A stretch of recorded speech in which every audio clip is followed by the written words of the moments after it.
Audi's R8 gets sharper, smarter and faster in second generation form. Turning away from the tide towards turbocharging, it uses an aurally magnificent, normally aspirated 5.2 litre V10 and promises race-bred but road-ready four-wheel drive performance, able to justify its newfound supercar status. Rivals must take this car very seriously indeed.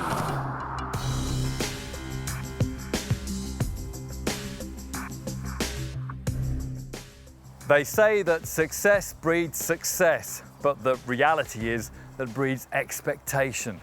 Such is Audi's problem here. Back in 2006, the brand commemorated their victory in the Le Mans 24-hour race by launching their very first supercar, the R8, and it surpassed almost everybody's expectations.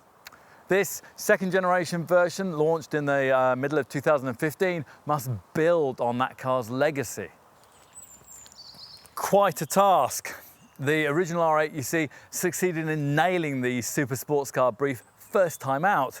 It was the first contender in years to properly scare the benchmark player in the segment, Porsche's 911, something that models from BMW, Mercedes, Jaguar and Aston Martin had been trying to do for decades. With this second generation version though, the brief is rather different, even though in terms of exterior execution it may appear much the same. Where the original R8 aspired to supercar status, this Mark II model's power and pricing boldly claims to have attained it. Why the change? Well, for one thing, Audi now knows that buyers will pay exalted prices for an R8. Successful run-out limited edition versions of the original model proved that.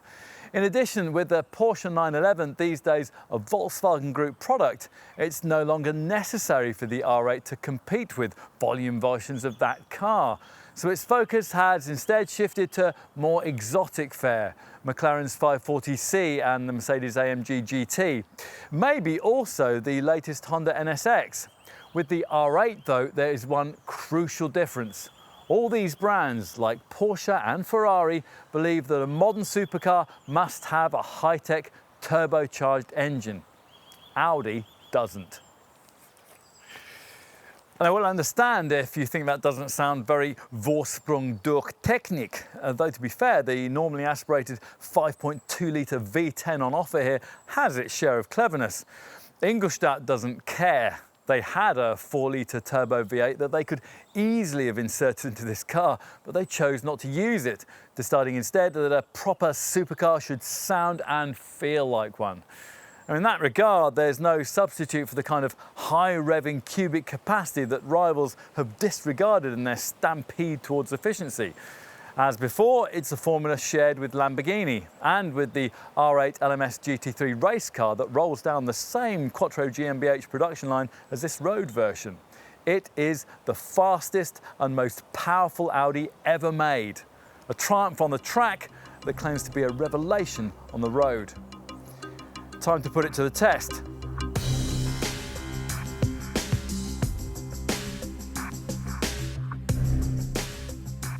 All the ingredients are here for a world-beating sports car. Relatively lightweight, an agile chassis and a proper mid-mountain configuration for the glorious throbbing engine. But where Porsche and the exotic Italian brands have had nearly 50 years to blend these things into world-beating perfection, Audi had to start from a clean sheet at the turn of the century with the R8. In the original version, that didn't seem to matter. It was brilliant.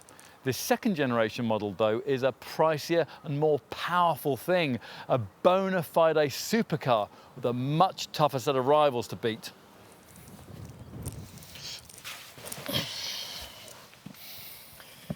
Is it up to the challenge? Well, you can't help thinking so once you push the red starter button on the steering wheel. Listen to that. If it's drama you're after, then this engine delivers it. The power plant in question, a 5.2 litre normally aspirated V10. Audi spurning the current trend towards turbocharging that even Ferrari has found it impossible to resist. It'll scare small animals and children, it'll infuriate your neighbours, and it's exactly the sound a car of this kind should make. There's no entry-level V8 option this time around, and no manual gearbox alternative either. These features both inappropriate in a supercar segment in which over 500 PS is routine and close to 200 miles an hour capability expected. You can though get that V10 in a choice of outputs, 540 PS on offer from the entry-level variant and 610 PS available from the V10 Plus derivative that we're trying here. Either way, your engine will be mated to a 7-speed S-tronic automatic transmission and comes capable of suitably sensational statistics. 62 miles an hour is just 3.5 seconds away from rest en route to 199 miles an hour in the standard version. Readings of this V10 Plus variant improved to 3.2 seconds and 205 miles per hour. The only other alternative is the rare all-electric R8 e-tron model that you can ask your dealer about. Built only to special order, it's powered by 2 electric motors on the rear axle that together generate 468 PS, yet offer an impressive range of nearly 280 miles when the 90.3 kilowatt-hour lithium-ion battery is fully charged.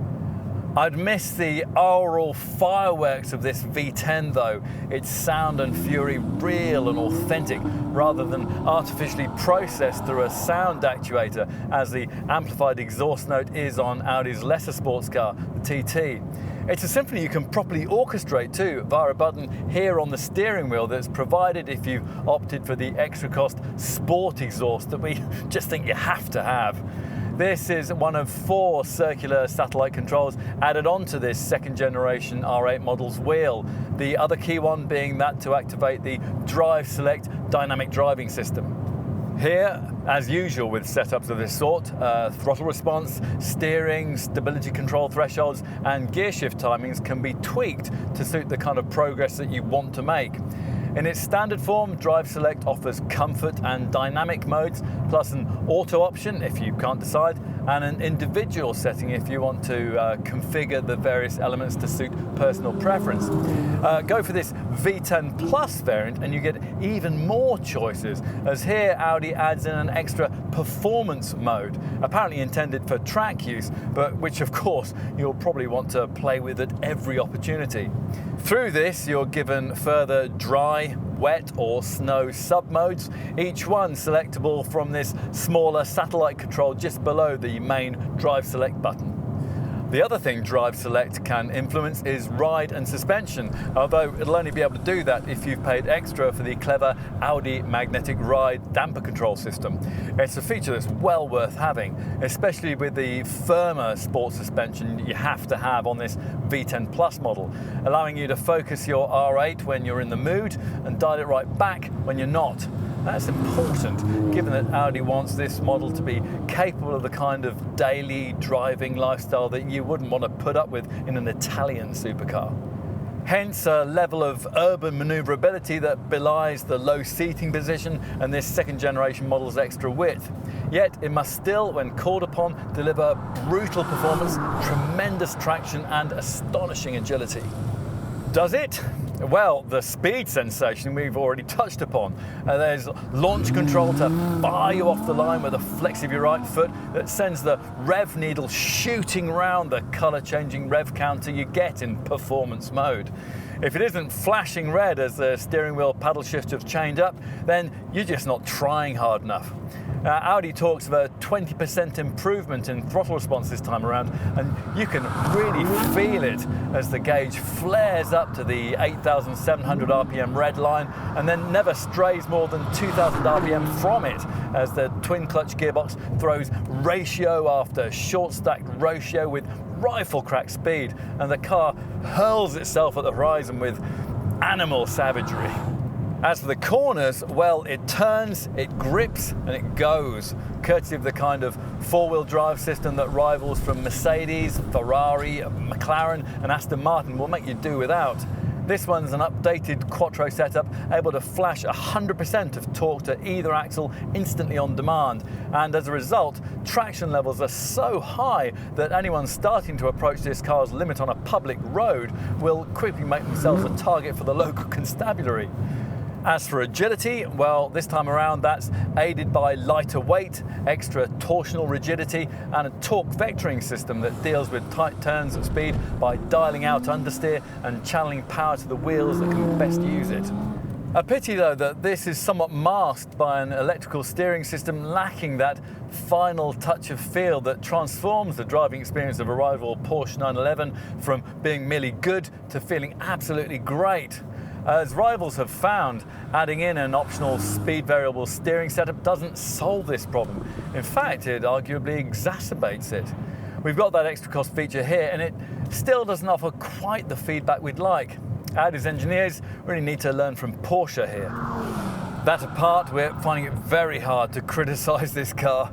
We'd worried that in second generation form it might have lost a little of its earlier magic, but instead, as the bars have clicked by, we've been reminded all over again just why we loved it in the first place.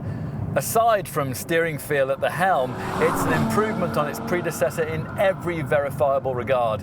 Easy to acclimatise to, free of nasty habits, and aurally awesome. We love the new tech too, particularly the virtual cockpit instruments and the optional laser light headlamps, all of it creating a genuinely complete and very special product that's, well, it's also accessible to an uninitiated buyer in a supercar segment full of faintly frightening options.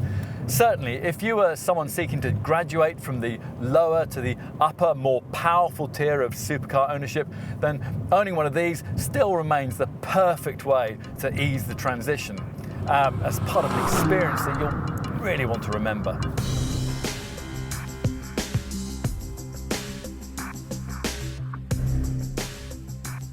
Visually, the R8 remains much as it was, a distinctive cocktail of low-slung curves and delightful design extravagance, though the influential shape of the previous model is now expressed in a tauter, more technically precise way.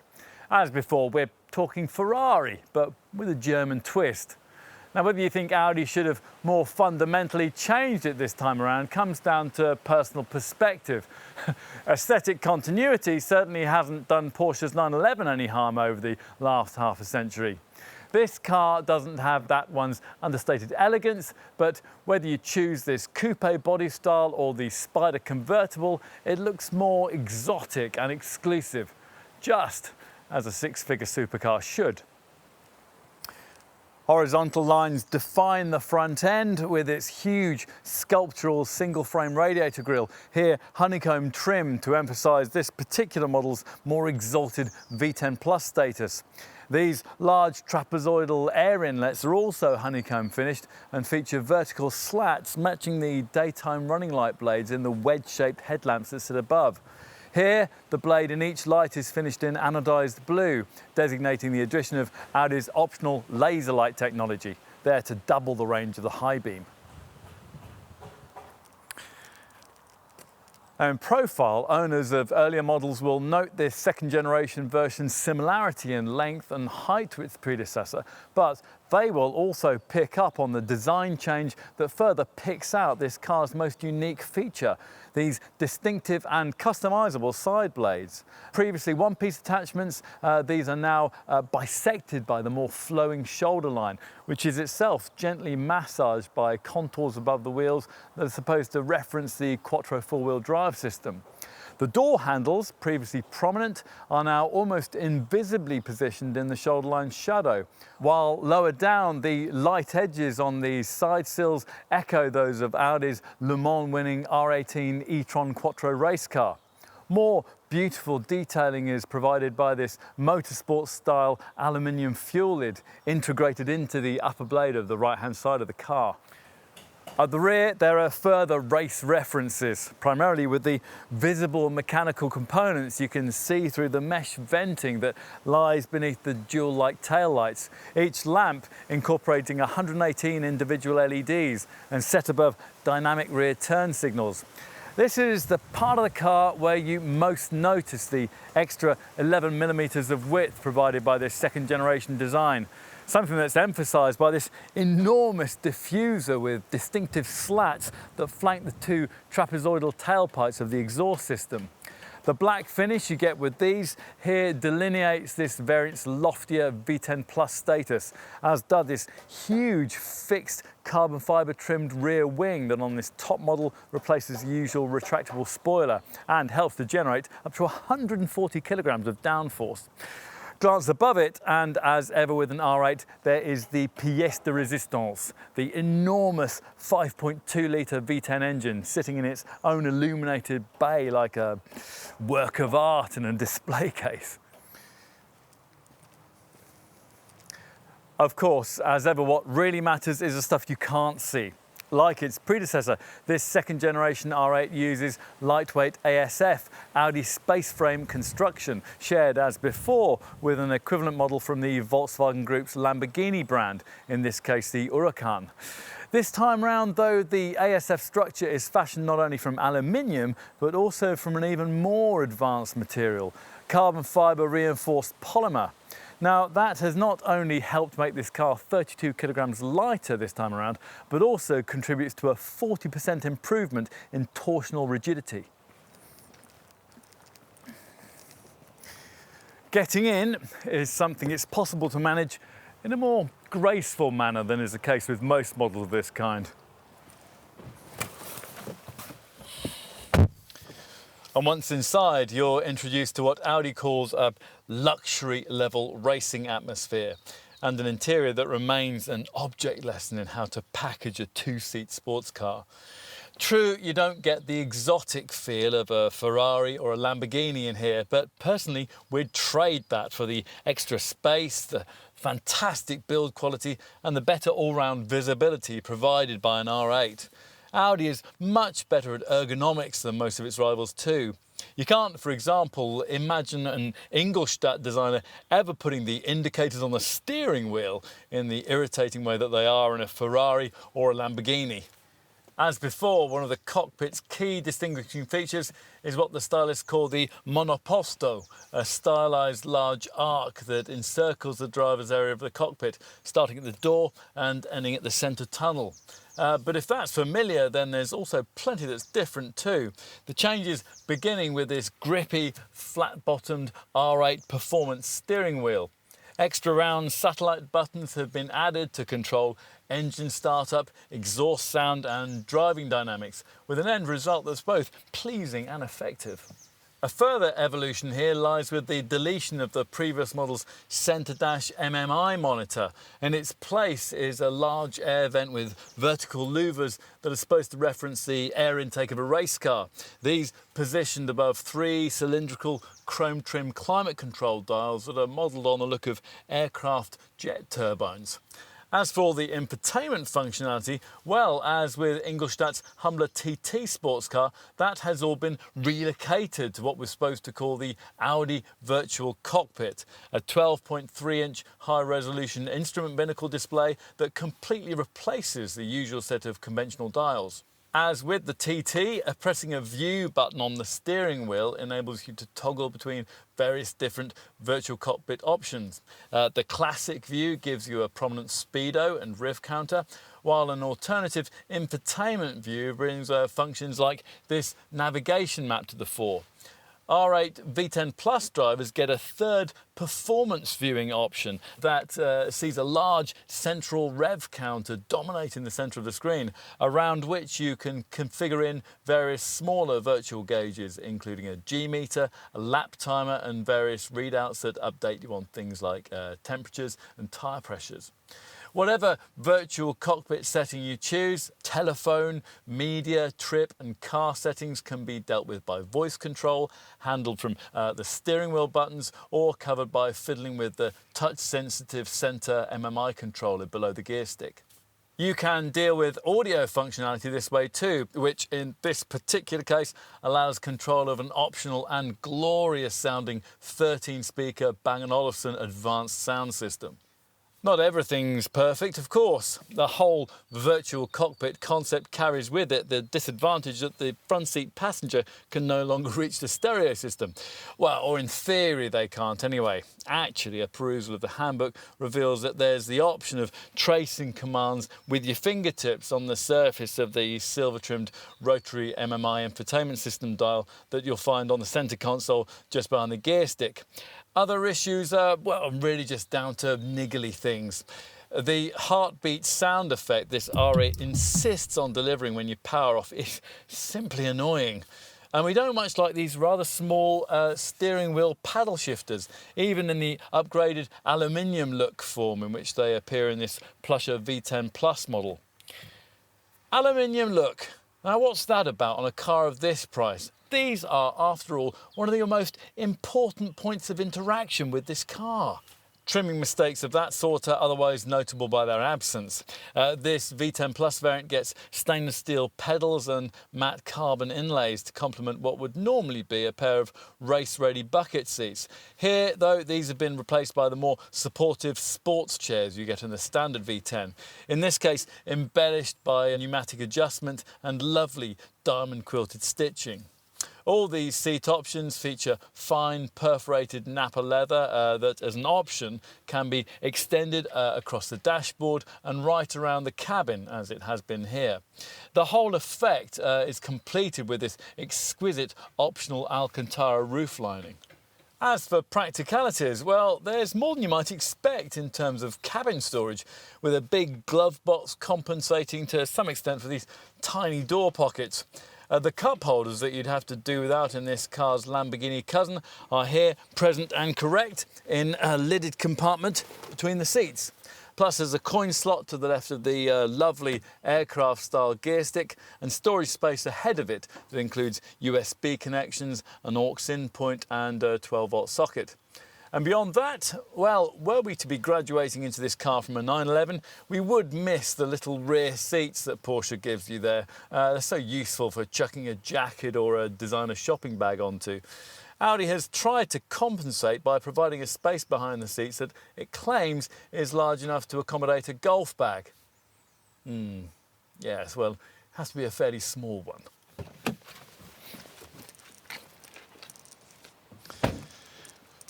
You're certainly not going to fit anything of that sort in the boot. Now, given that huge engine display cabinet out back, the luggage bay, as in the 911, is in the front. Now, at 112 litres in size, it isn't very big at all, with further precious cubic inches occupied by a bag for the tyre repair kit that Audi provides in lieu of a spare wheel.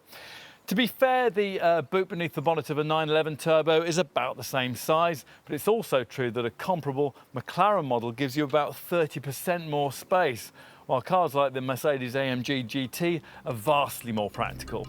The optional storage pack gives you these useful side nets.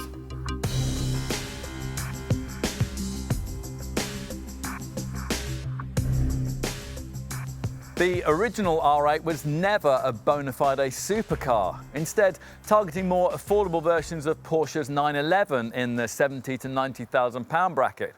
It's very different now. The Volkswagen Group bought out Porsche in 2012, making the 911 a relative rather than a rival. So Carrera versions of that car are now a stepping stone towards a second generation R8 that's now firmly established in six-figure territory. As it did with the first generation version, Audi has developed both coupe and open-topped Spider derivatives of this car, the fixed roof variant being our focus point here. This R8's ascent into supercar status means that there's no entry-level V8 engine or manual gearbox option this time around. Just two versions of the aggressively melodic 5.2-litre normally aspirated V10 that this Quattro GmbH engineered model shares with its Santa Gata cousin, Lamborghini's Huracan, and mated to a 7-speed S-tronic paddle-shift auto gearbox. Now, R8 pricing starts at around £120,000 for the standard 540 PS V10 model, but most likely buyers will want to look at finding the extra £15,000 necessary to stretch to the 610 PS V10 Plus variant that we're trying here. Now, as well as that extra power, that heftier £135,000 asking price also gets you a slightly different look, courtesy of two things. Forged rather than cast 19-inch wheels coloured in matte titanium with a diamond cut finish, and a fixed carbon fibre rear wing that isn't retractable like the standard model spoiler. Buyers of this Plus variant will find more carbon fibre trimming on the door mirrors, the side blades and the rear diffuser. While inside, they'll enjoy shell-backed bucket seats, stainless steel pedals and a high beam assist feature for the headlights. More importantly, the V10 Plus model's asking figure also includes an extra performance drive mode with wet, dry and snow options that function as part of the included Audi Drive Select vehicle dynamic system. And you get as standard the carbon ceramic brakes with their Audi branded anthracite coloured calipers that would add nearly £8,000 to the cost of the standard derivative.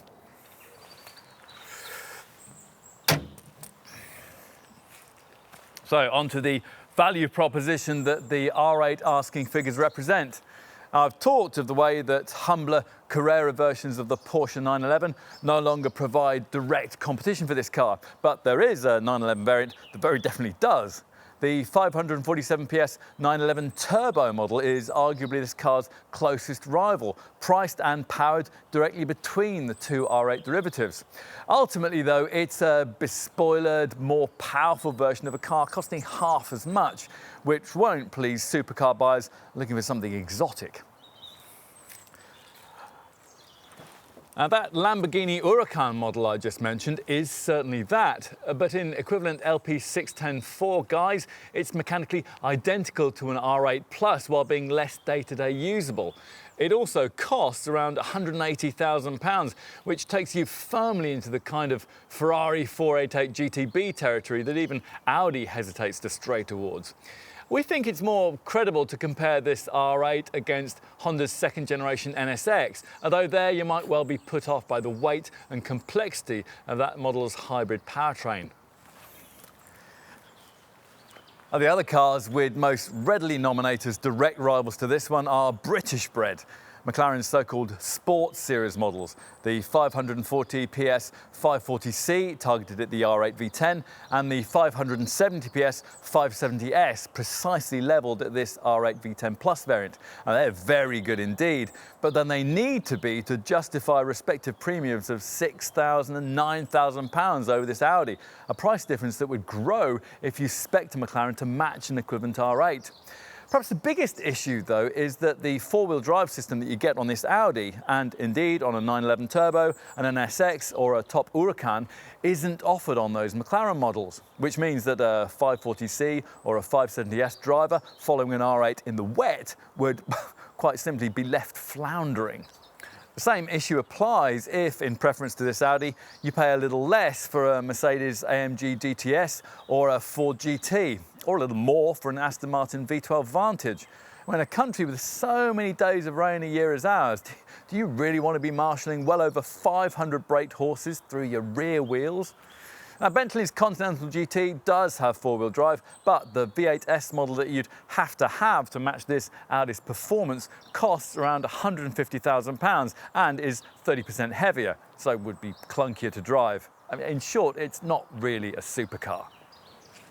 This R8, though, very definitely is, and if, having carefully considered all the other options, you conclude that this is what you want, then you're going to need to know just how generous Audi has been when it comes to standard kit. Well, let's see. Now, I've mentioned the key items that set this V10 Plus variant apart from the base variant, but it is also worth pointing out that all R8s come as well equipped as the lofty asking prices would entitle you to expect. So as well as 19-inch wheels, buyers get LED headlights and tail lights, heat-insulating glass, and a choice of solid, metallic, pearl or crystal effect paint finishes. Inside there's a flat-bottomed, three-spoke performance leather steering wheel, climate-controlled air conditioning and fine Napa leather trim for the heated, powered front seats. You also get preparation for a tracking system, front and rear parking sensors, auto headlamps and wipers, an auto-dimming rear-view mirror, and an interior light pack that, in a nice touch, also illuminates the engine bay. Driving stuff includes sport suspension and the Audi Drive Select system, so you can set the throttle, the steering, the gear shift and stability system responses to exactly suit the way that you want to drive. There's also a complimentary R8 driving experience day included in the price to help you get to grips with all of this on track at Silverstone. Plenty of infotainment technology comes included too, courtesy of the brand's top MMI Navigation Plus with MMI Touch infotainment system. And that's integrated neatly into the standard 12.3-inch Audi virtual cockpit display. The MMI package includes sat-nav, a DVD drive, the useful Audi music interface, a 10GB flash memory for music data, 2 SD card readers, text-to-speak messaging and a DAB radio playing through the 5 speakers of the Audi sound system.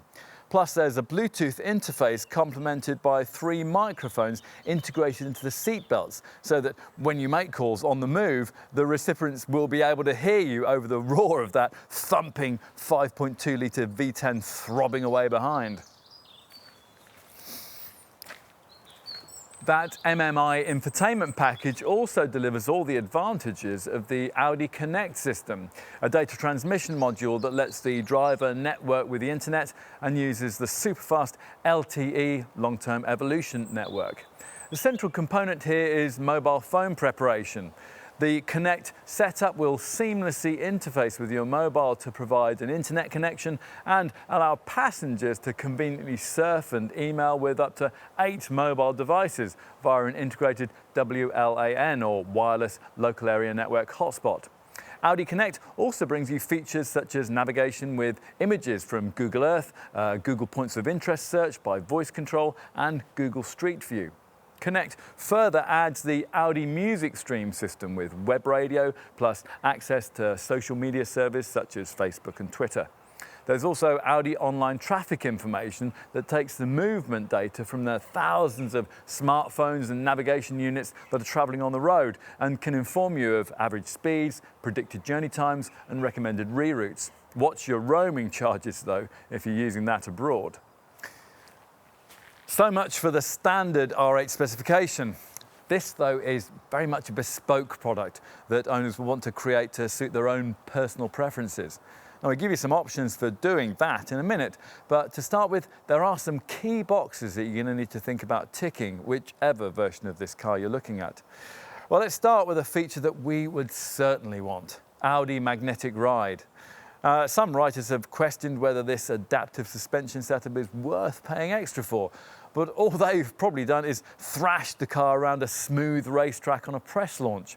Many likely owners will be using their R8s every day, and for such regular use, the option of being able to switch the ride into a comfort-orientated mode via the Drive Select system will be very welcome indeed, especially with the firmer passive setup. We'd take this and the optional sport exhaust system that, at the touch of a steering wheel button, dials up the tailpipe burble to a point that really will annoy your neighbours on a still, clear morning. Brilliant. We're less sure about the dynamic steering system, which is a pity because the electric steering isn't this car's strongest point, and it would be nice if this optional setup improved it. Unfortunately, many feel, as we indeed do, that the variable speed sensitive assistance of the dynamic package fails to do that. So try before you buy is our advice. Having said that, if you take our advice and choose the magnetic ride and the sport exhaust, the dynamic steering option comes as part of a Sport Plus pack for hardly any extra money. So unless you really don't like it, it's probably worth having anyway. The other key driving feature to consider is whether you need to upgrade the LED headlights with the Audi laser light system. Here, an extra laser light high beam supplements the LED high beam at speeds of over 37 miles an hour, lighting your way ahead for up to 600 meters. This feature also comes packaged up with dynamic front indicators that sweep from inside to out. Onto exterior styling. Now, as I suggested at the very beginning of this section, a lot of the things that you'll probably want here will come ready fitted if you go for this V10 Plus version. The gloss carbon exterior styling pack and the gloss carbon exterior mirror housings that you get with this variant are massively expensive additions to the standard model. The major personalisable exterior elements, though, are these lovely side blades. On the Plus version, they too come in gloss carbon, but if you don't like that, then there are 5 other colour options. Alternatively, the Audi exclusive programme will deliver paintwork and side blade colouring in just about any shade you want, however garish your taste might be. Grey and bright orange, anyone? Wheels, of course, are another key thing to get right, so there's a wide choice of 19 and 20-inch rims. And would also be rather tempted by this car's lovely gloss carbon engine bay trim package. Inside, the race-ready bucket seats that are standard in the Plus model with the colour customisable shellbacks won't be to everyone's taste, so if you want, you can deselect them in favour of the slightly comfier sports seats fitted to the standard model.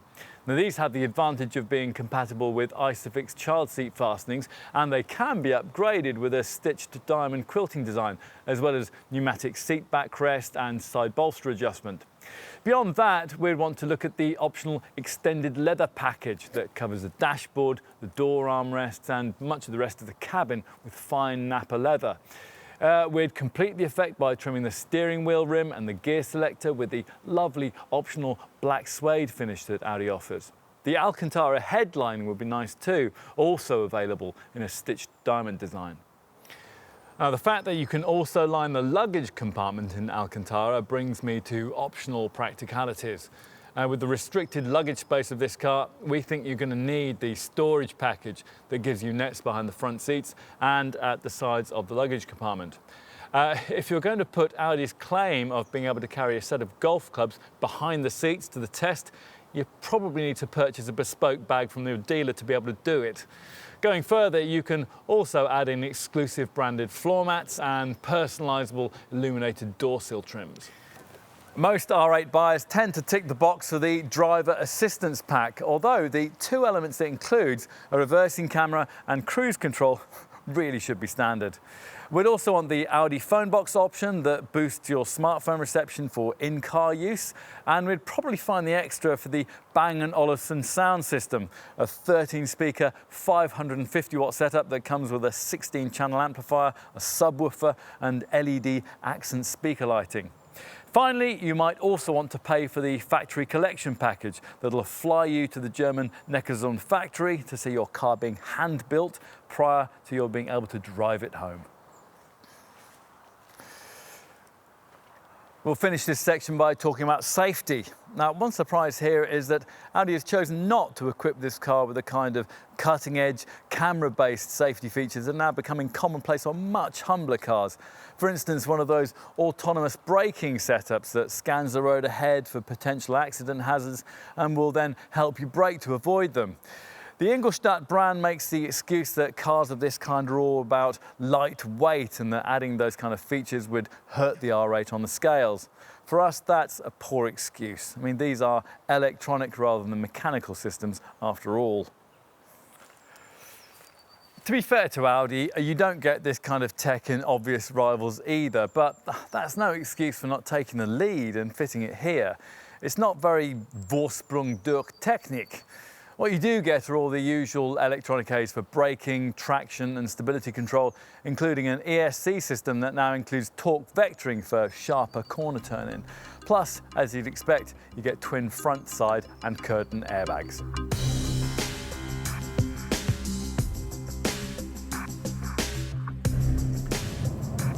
Audi's decision to ignore a switch to turbocharged power for this second generation R8 was an undeniably brave one, and the consequences are there for all to see when it comes to the question of running costs. An R8 V10 is around 25% less economical than a similarly powerful Porsche 911 Turbo, delivering 24.8 miles per gallon on the combined cycle, as opposed to the far more creditable 31 miles per gallon figure you get not only with the 911, but also from another key turbocharged rival, Mercedes-AMG GT. Fortunately for Audi, that deficit will be partly disguised in everyday use by the fact that the standard R8's fuel tank is very usefully sized at 83 litres, much bigger than the 68-litre item you'd have to put up within the 911. We should point out that this Pokia V10 Plus model, which manages 23 miles per gallon on the combined cycle, gets a slightly smaller 73-litre tank, but even so, a significant advantage remains.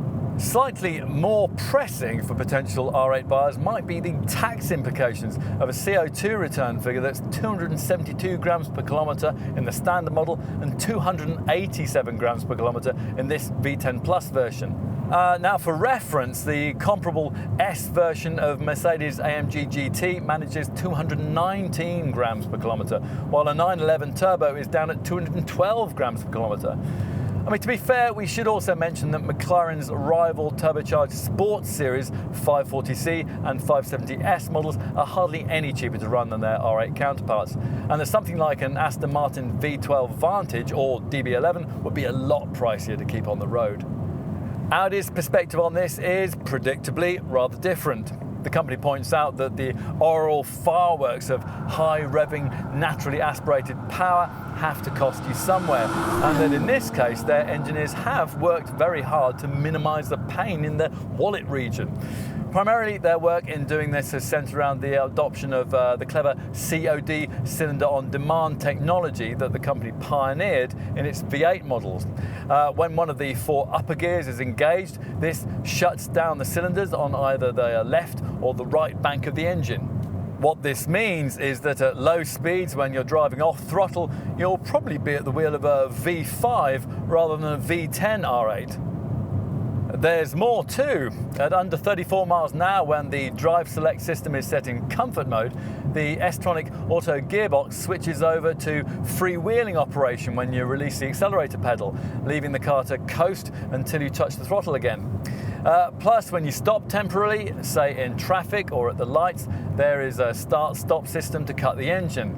It's all led to some useful improvements over the running cost figures provided by the final versions of the previous generation R8 V10. That car having been around 13% thirstier and dirtier in its standard form. The fact that this Mark II model is 32 kilograms lighter thanks to its CFRP, carbon fibre reinforced polymer construction, obviously helps here. This material is easier to recycle than conventional metals, and along with the more efficient engineering will, Audi says, allow this car to cut its greenhouse gas emissions by 2.6 tonnes over its lifetime in comparison with its predecessor. If running cost figures do happen to be an overriding concern for you as an R8 buyer, then you need to be talking to your Audi centre about the high-tech e-tron variant. Here, 2 electric motors on the rear axle generate 468 PS, yet offer an impressive range of nearly 280 miles when the 90.3 kilowatt-hour lithium-ion battery is fully charged, a process that can be completed in under 2 hours. What else? Well, you'll be able to get your R8 serviced at any Audi dealership, and there's a choice of fixed or flexible prepaid plans depending on whether you cover more or less than 10,000 miles a year.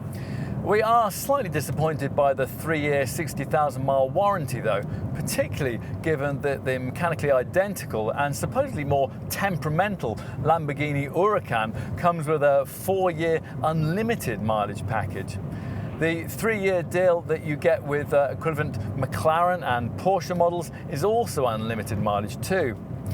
On to residuals. With only around 30 cars each day being hand-built at Audi's Neckarsulm factory, there's enough rarity value about this R8 to keep residuals buoyant. Expect depreciation to be a fraction behind that of a Porsche 911, but well ahead of something like BMW's i8. Finally, insurance premiums. Well, they will be as high as they inevitably are for any supercar, rated at a top-of-the-shop Group 50E.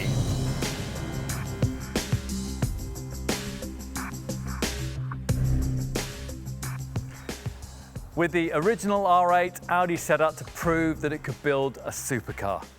Now it has. With this second-generation version, the aim was twofold: to perfect the original package and then prove it capable of edging towards the more exclusive territory occupied by Lamborghini, McLaren and Ferrari. A step too far? It seems not. The forings don't yet give this car the rarefied appeal of an Huracan or a 488 GTB, but in most meaningful respects, this Mark II model can match them car for car. Unlike its Italian rivals, it feels bulletproof. And unlike a Porsche 911 Turbo, it makes a six-figure statement. Audi has clearly benchmarked both approaches and blended Latin exclusivity with Teutonic day-to-day usability, creating a finished product that's difficult to beat if you want a car of this kind that you could drive every day. But does this second generation R8 have quite the charm of the original?